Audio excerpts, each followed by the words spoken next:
right, everyone, welcome back to another episode of Cosmic Jesters, new and improved, and getting back to the basics of what this show is all about, talking about fringe esoterica and giving a spotlight on cosmic matters as we all reach out into the cosmos and then go within the universes of ourselves. I'm your host today, Alex Liberato, and I am extremely pleased to have a very special guest whom I've been wanting to get on for a long while, but he's very much a globetrotter, spreading his love and his messaging across the world. This person in question is a fabulous channeler who communicates extra-dimensionally and communicates with extraterrestrials. I had the pleasure of meeting him at a metaphysical fair in Portland, Oregon, and since then have been good friends with him. His name is Dante Starshine. Dante, welcome to the program. Thanks so much. So great to be here. The idea of communicating with extraterrestrials is not new to humanity, right? But with our idea of what it is, we go, oh, we need to create big satellites and see if there's radio signals coming, and maybe they'll come from afar and blah, blah, blah. But you apparently have a cell phone and can call extraterrestrials on a whim. And funny enough, it may seem to some listeners new and fringe and out there, but I think it's actually kind of an ancient modality that has been dormant but is coming back. Absolutely. How did this even arise in your awareness that you have this proclivity and ability? Well, it is not something entirely new. And yes, people have been doing it for thousands of years. You can see that there's stories from a lot of cultures that people believe that they came from the Pleiades. They believe that those were their ancient ancestors. The Dogon tribe of Africa has a lot of stories about their connection to Sirius. So it's something that is more forgotten. And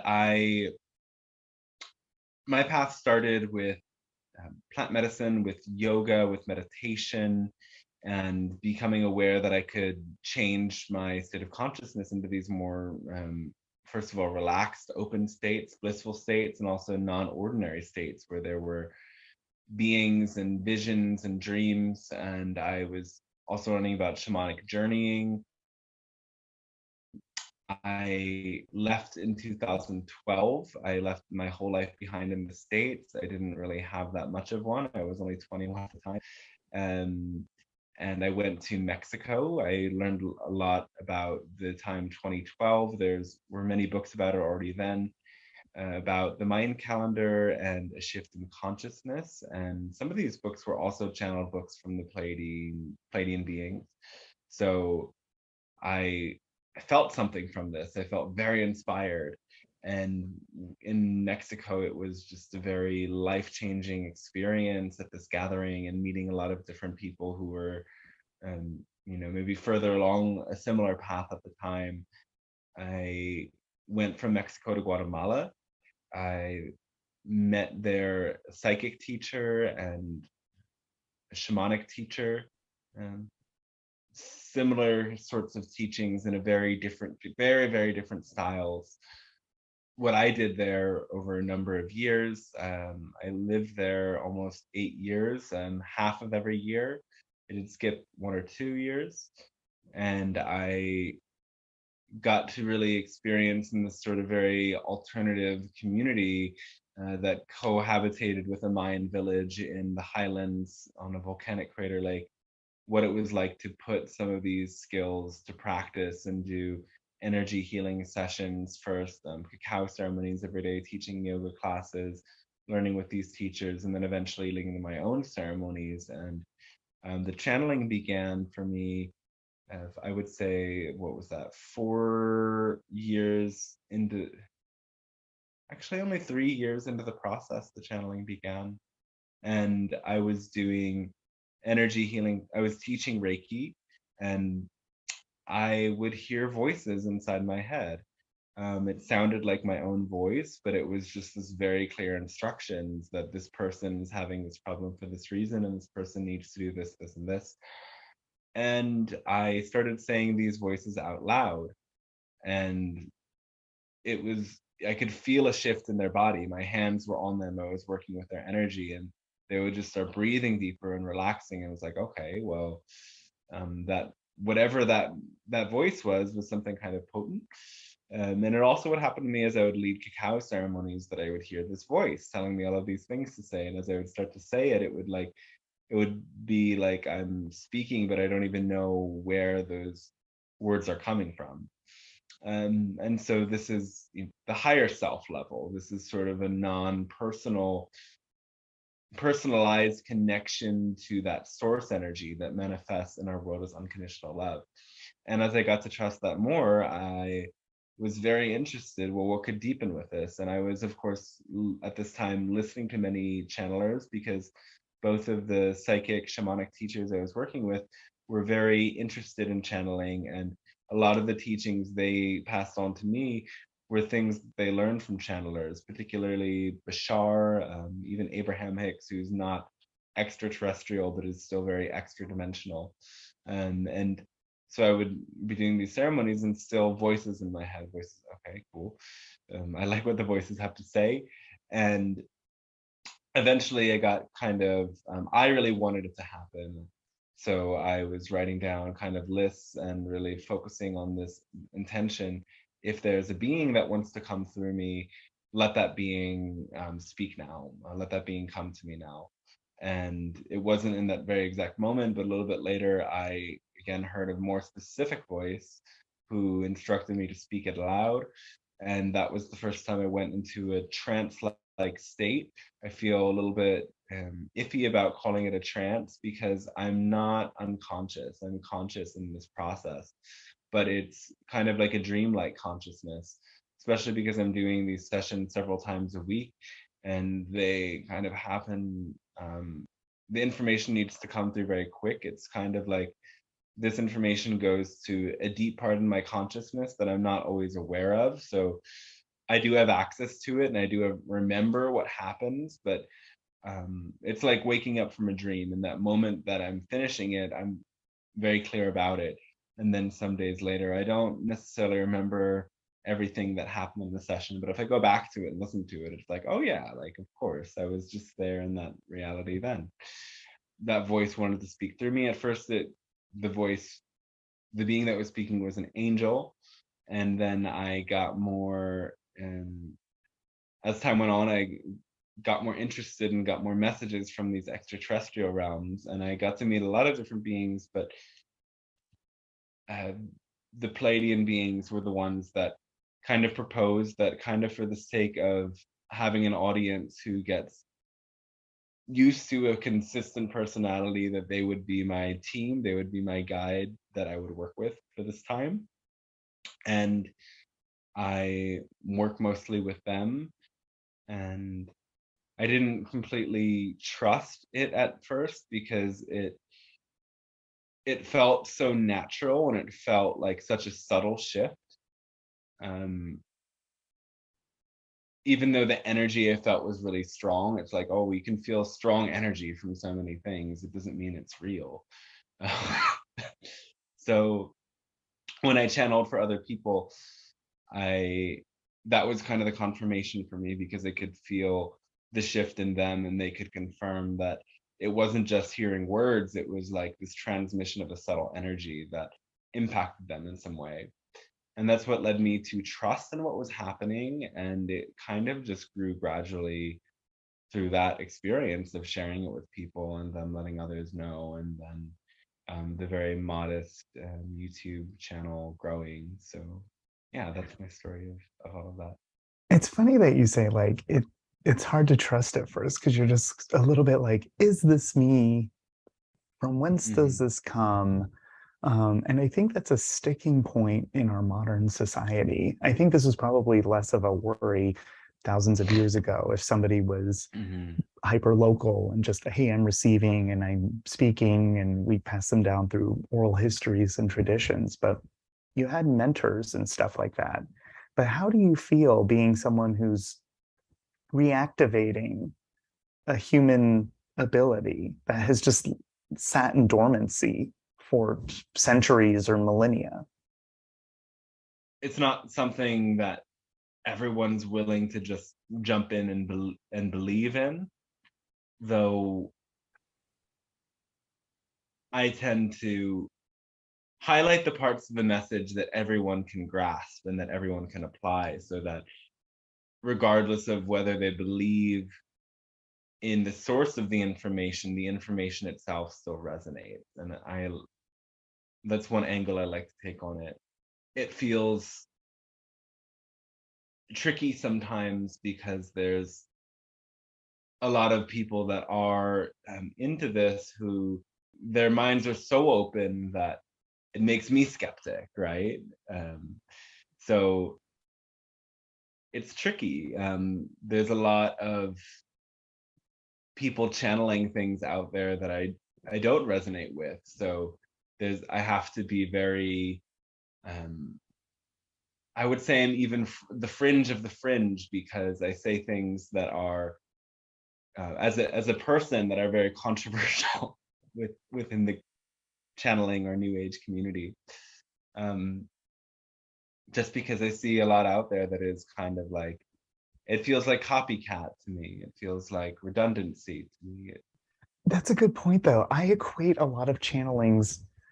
This has been tough for me. So I grew up Mormon, right? And Mormons had a prophet, right? So then the prophet's Mhm. like, look, I wrote a Book of Mormon, read it, yada, Mhm. yada. So when I got introduced to the idea of channeling, I was very intrigued at first, but I'm like, once bitten, twice shy. I don't know about this. But Mhm. but then again, I couldn't help but like greedily gobble up any and all channelings. And one thing I've noticed, this is the best metaphor I can come up with, but I see looking at people's channelings or channeling abilities like shopping at Ross Dress for Less, right? Where Mhm. you're just like crap, crap, crap, crap, golden nugget. Look at this great find, and it's $1. Right. Crap, crap. Like it can, not saying like I'm not saying the bar is low, but I guess I'm saying the bar is variable. People think of the channeling as a direct transmission, but it couldn't be direct. It's coming through me, the channel, right? A direct transmission is when this guide is in your own head speaking to you. And the highest potential of any channeling is that it really brings you to have that awareness that, oh, this person can be doing this, so I can do it too. And it doesn't necessarily mean that you're going to start talking this voice aloud. I teach channeling to people, and not everyone in the class wants to, or is compelled to, or is set up to speak that voice aloud just because of their own natural abilities and everything. Whole kind of a person, so that's the way the energy wants to come through. It's not a direct thing, and I influence it, and that's the same of every single channel. What goes through their head on a regular basis distorts the energy coming through. Now you can see these universal concepts that come through every person who's channeling, because that comes from the source, it comes from spirit. Concepts of oneness, concepts of unconditional love, concepts of manifestation and laws of attraction, concepts of what's going on out there. Like there's different takes on this coming through every channel. And then there's this other information that's distorted through the way that the channel sees things. And so one very famous notorious channeler is acting like that, a prophet. It's like it's set up like a religion where people are worshiping this person for their energy and the connection they bring. Other channelers are another example is like a famous channeler who was maybe one of the first ones to start channeling, and then as other people, which the point of this is that other people realize their connection. So as more channelers got on the scene, this person went into fear mode and started to kind of put a fear-based message out. Is you have to be very careful about who you listen to, very careful about this, very careful about really like basic things, and like I listen to these transmissions sometimes just because I'm so curious, but then I turn it off thinking, well, if somebody would believe everything that this channeler is saying, they would live in a perpetual state of paranoia, thinking that that's somehow spiritual. And it kind of freaks me out. So my message to the channeling community is to recognize that it is channeled. It isn't direct. It's like I'm impacting the energy that's coming through, as is any channeler. Therefore, it's my job on a regular basis to work with my thoughts, to work with my beliefs, to clear myself out, to make sure that what is going through up here all the time is as clear as possible, so that the energy that comes through is undistorted. And not everyone who is working as a channeler is doing that, because the recognition that they get and this cult following they get goes to their heads, and they just get really stuck in their perspective and stuck in their own authority, to the point that they can put out really ridiculous things and not feel anything about it. And I don't think some of these people even recognize the process that's happening. Thank you so much. That is such a good point. There's something inherently distortive about working with a source outside of your own self. So I'm very appreciative that you, as a channeler, take steps to be a clear and clean conduit as much as possible. It's got to be hard. I mean, think like if you're a celebrity and you walk down the street and everybody fawns over you, you think you're the shit, right? And I can see that sort of the cult of personality develops, or the like, oh, I'll just say a random name, Bob. Like Bob the channeler is just God's gift to humanity. And it's like, yes, we're very grateful to Bob in deploying this, but this is not just Bob. And we don't worship Bob. We thank Bob and we have gratitude for Bob. But you can be Bob too if you want. And ideally you kind of should be. Question for you too. You're a very interesting intersection of, I don't actually see this a lot in the channeling community. I think there's a few, but you identify as a gay male and you are a channeler. So those are two like very fringe identities. I think being gay is less fringe. You and I are both gay, but like it's less fringe today than it was, say, 10 years ago, 20, 30. Yeah. What are your insights with regards to like, was it hard coming out of the cosmic closet, I guess is what I'm asking? I mean, there were challenges of like, I not only just said, this is what I'm doing now, it's like, this is basically all I'm doing. Like, if this makes me money, I have money. And if this doesn't make me money, then I don't care, because I'm not participating in the way the world works, because I really don't like it. I kind of hate it. And my father really didn't like that at first for me. And there was a lot of struggle there. But, even after a year of me being away, he kind of came to accept that that's just what I was doing, and that I liked it and it made me happy. It is challenging because there's a lot of homophobia within the spiritual community that no one is aware of, because everyone just identifies with their belief that they are very open and non-judgmental. And homophobia can be really disguised as, I don't care if they're gay, but that kind of thing is kind of weird. You know what I'm saying? Yeah. Because you may see all of these rainbow flags now, but that's capitalism. That's capitalism using marginalized people to profit. And the truth is that like, we're still on the margins. I grew up in the 90s with a lot of homophobia. I was imprinted with that all of my youth and adolescent life. And even before my time, for example, being gay, it's like you're associate to come out as gay and like live in the gay life. That's like putting yourself in the same group with the people on the black market or involved with illegal and so forth. It's like, it's really like a world away. And that's still an aspect of what happens. And the trauma of not being accepted, it imprints you with so many other things. So, you know, a lot of spiritual people are like, well, I don't care if they're gay, but they're, ooh, that's a little weird. And you can feel this sort of these judgments and these ways that it's like you have to kind of polish yourself up to be something different because it's not safe for these people. And I'm just not the kind of person who's comfortable doing that. So I think it is a pity in a sense that I see people who present a different image and aren't so vocal about themes of justice that can move a lot further, a lot faster within the spiritual community, because the message that this spiritual community feels so comfortable with is that everything is one, everyone is well, everything is peace, and everyone has the same opportunity, but that isn't true.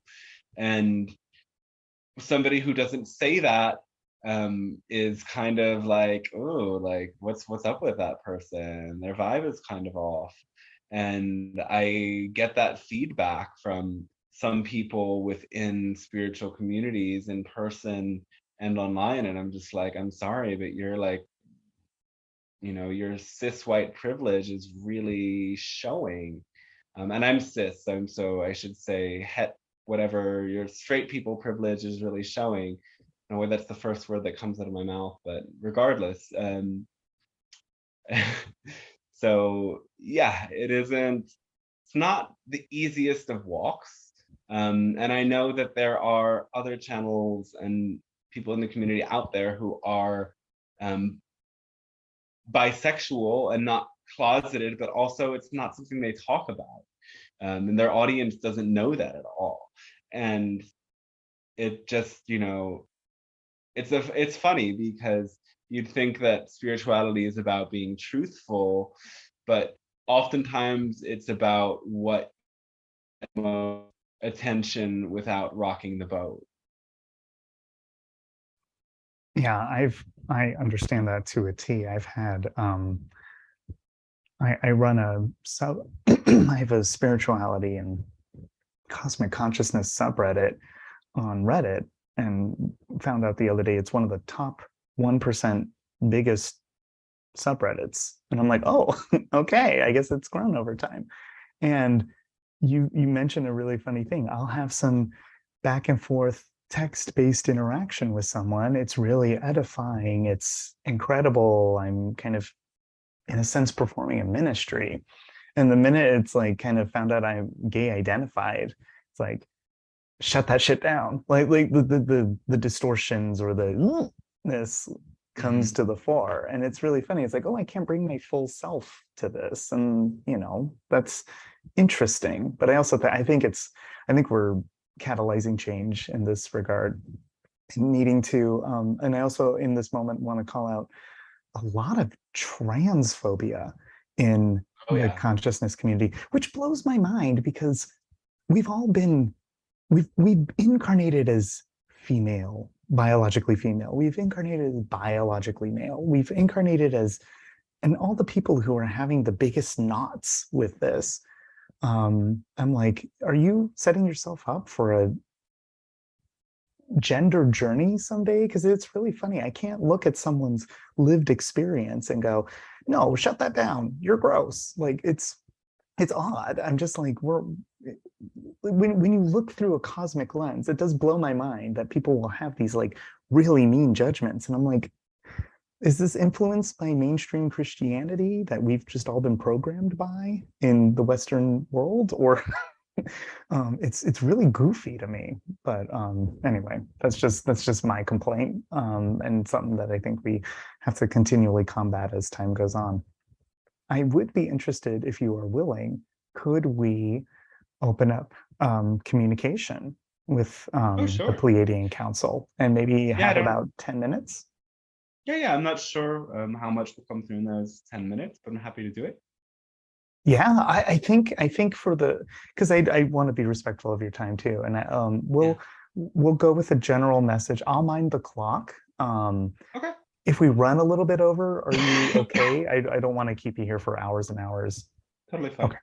All right.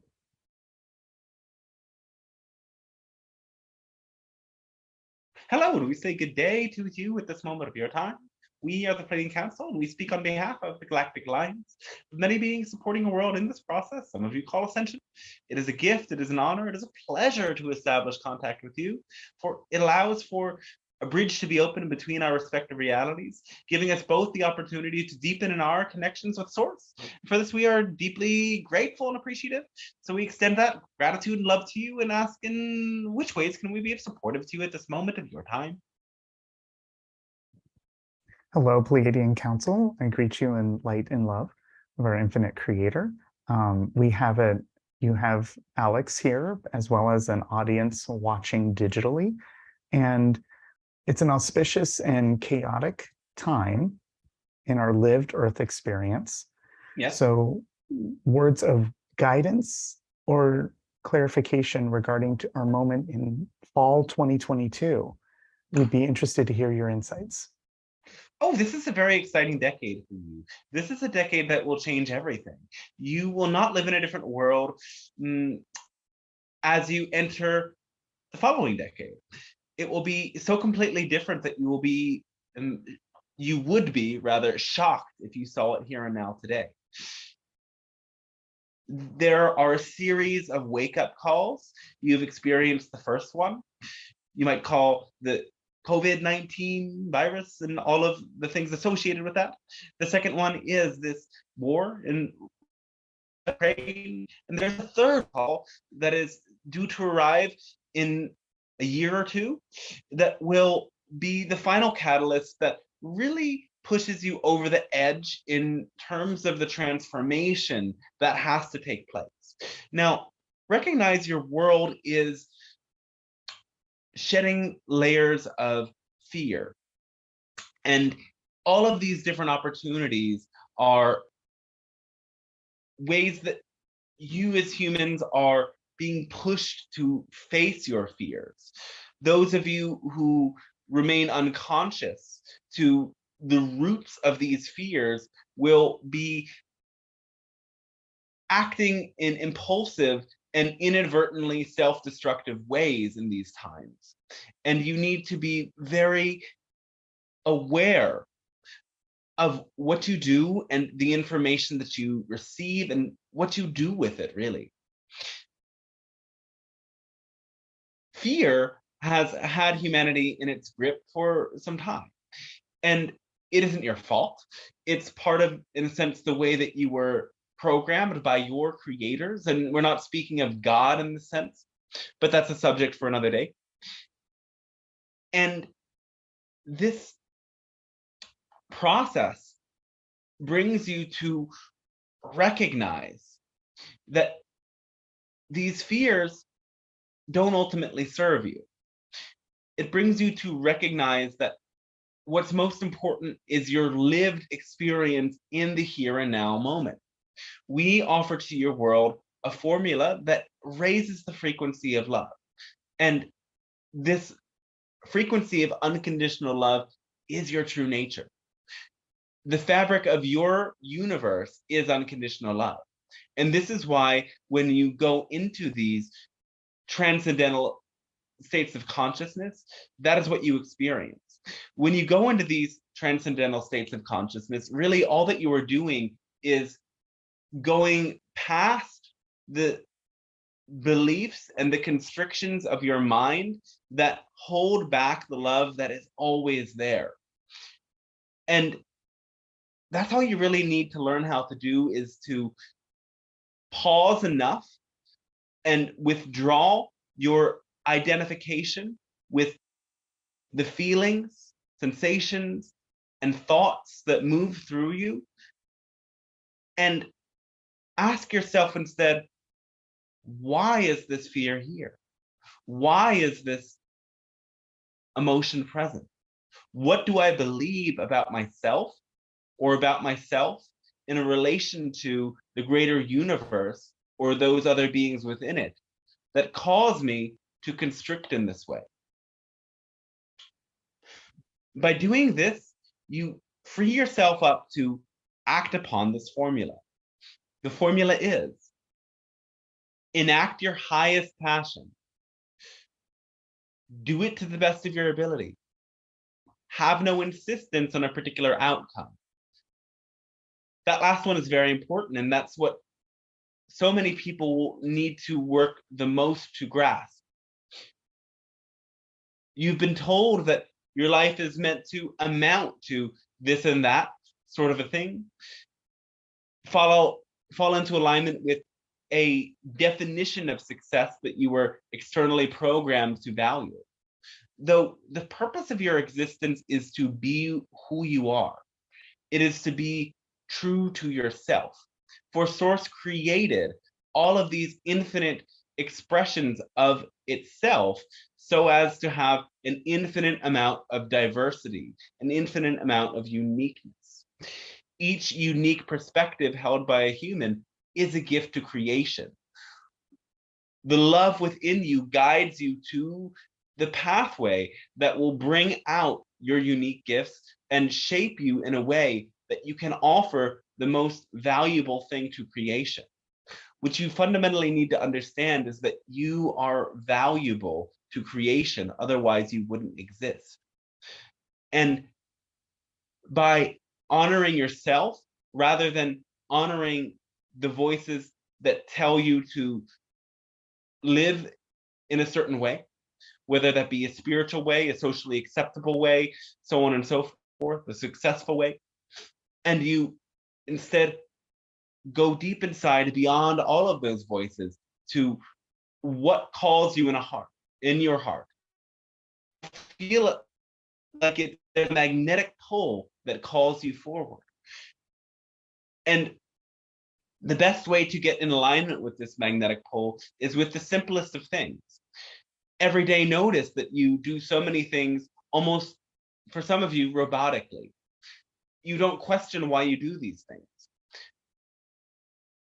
Get into the mindset of questioning your every action.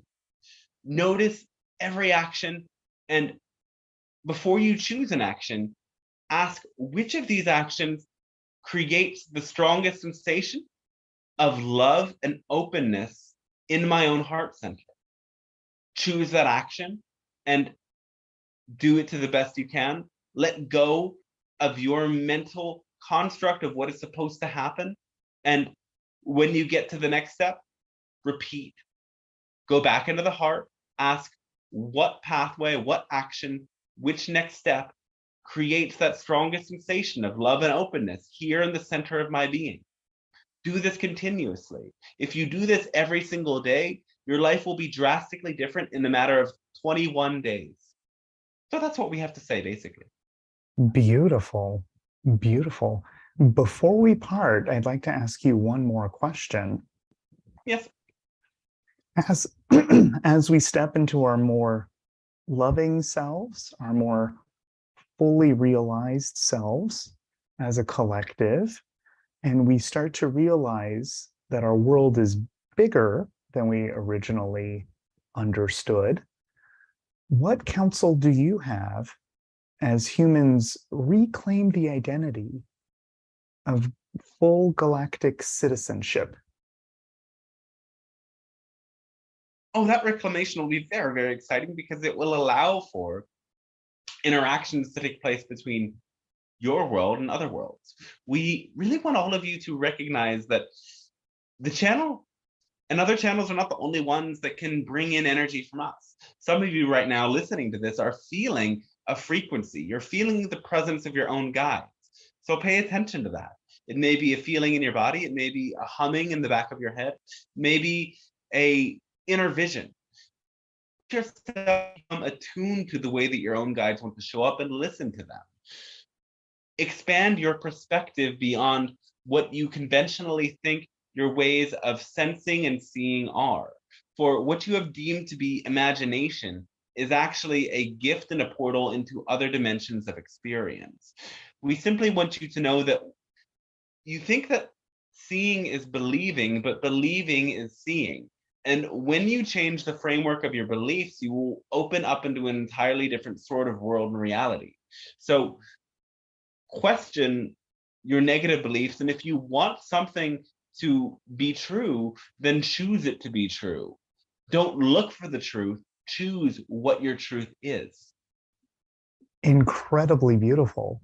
I thank you so much. I thank you for your time, your incredible insights, as does our audience.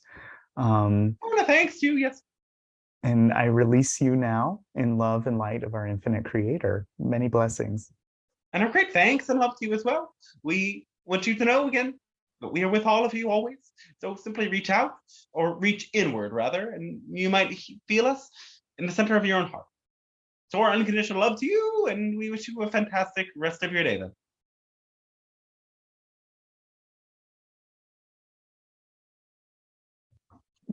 And he's back. Cool. Welcome back. Before we close our episode, I want to note that it is really interesting. Your countenance is one way, and when you channel, your countenance, there's a distinct voice in that. Like there's distinction between the two. It's very fascinating. Oh, thank you. Oh, I am so grateful that you gifted us your time and energy with this episode today. And anyone watching is probably interested to know if they can schedule time with you to get maybe an interaction or channeling that's a lot more tailored to their specific needs and inquiries. Where can our audience find you? Absolutely. I have a website, is dantestarshine.com. Dante Starshine is also the name of my Instagram and my YouTube channel, and I post to them both semi-regularly. I often do live streams to YouTube that you can join in on Zoom. You get a lot more from the private one-to-one interactions, and on my website there's also information on a channeling course. I put even more content on Facebook, and my profile there is Dante Shante with an SH. Beautiful. The links showed up here on the screen, but are also in the description below. So be sure to bookmark this episode and probably refer back to it, because that 10 minutes you gave us with that channeling, I'm just like, oh, I'm gonna hit rewatch on that once or twice. Oh, awesome. I thank you all, audience, for having joined us today at Cosmic Jesters. Be sure to like and subscribe to us on YouTube. We are also available on Instagram at Cosmic Jesters Show, as well as on Twitter at Cosmic Jesters, and Facebook at Cosmic Jesters. If you have episode ideas or inquiries, or would like to schedule an interview, please let us know at our website, cosmicjesters.com. So thank you so much for your time today, everyone, and blessings. Bye. Blessings. Bye for now.